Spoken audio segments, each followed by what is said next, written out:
Les textes liturgiques du jeudi 29 janvier 2026. Première lecture. Qui suis-je donc, Seigneur, et qu'est-ce que ma maison? 2 Samuel 7, 18, 19, 24, 29.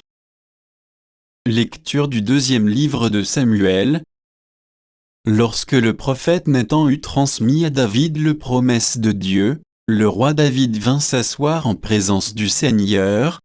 Il dit, « Qui suis-je donc, Seigneur, et qu'est-ce que ma maison, pour que tu m'aies conduit jusqu'ici? Mais cela ne te paraît pas encore suffisant, Seigneur, et tu adresses une parole à la maison de ton serviteur pour un avenir lointain. Est-ce là, Seigneur Dieu, la destinée de l'homme?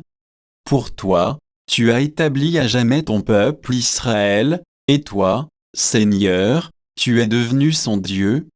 Maintenant donc, Seigneur Dieu, la parole que tu as dite au sujet de ton serviteur et de sa maison, tiens-la pour toujours, et agis selon ce que tu as dit.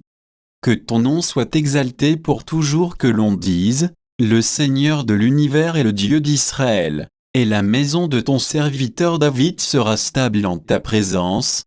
Oui, c'est toi, Seigneur de l'univers, Dieu d'Israël, qui a fait cette révélation à ton serviteur. Je te bâtirai une maison, c'est pourquoi ton serviteur ose t'adresser cette prière.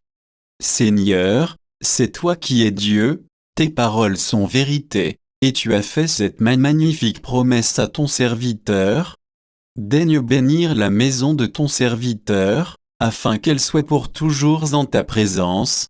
Car toi, Seigneur Dieu, tu as parlé, et par ta bénédiction la maison de ton serviteur sera bénie pour toujours. Parole du Seigneur. Psaume.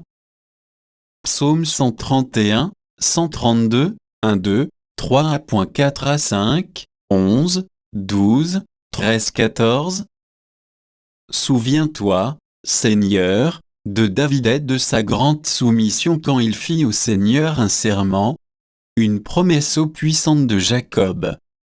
Jamais je n'entrerai sous ma tente, j'interdirai tout sommeil à mes yeux qu'avant d'avoir trouvé un lieu pour le Seigneur, une demeure pour le puissant de Jacob.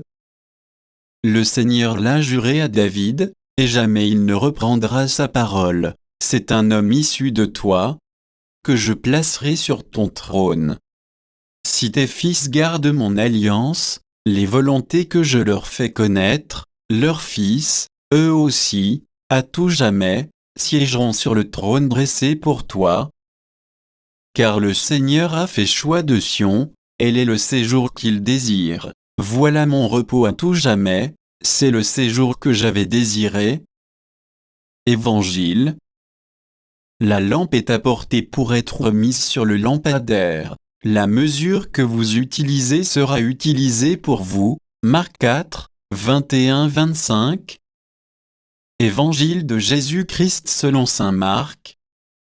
En ce temps-là, Jésus disait à la foule, « Est ce que la lampe est apportée pour être mise sous le boisseau ou sous le lit ? » Point d'interrogation. Et n'est-ce pas pour être mise sur le lampadaire? Car rien n'est caché, sinon pour être manifesté, rien n'a été gardé secret, sinon pour venir à la clarté. Si quelqu'un a des oreilles pour entendre, qu'il entende. Il leur disait encore, faites attention à ce que vous entendez. La mesure que vous utilisez sera utilisée aussi pour vous, et il vous sera donné encore plus. Car celui qui a, on lui donnera, celui qui n'en a pas, on lui enlèvera même ce qu'il a. Acclamons la parole de Dieu.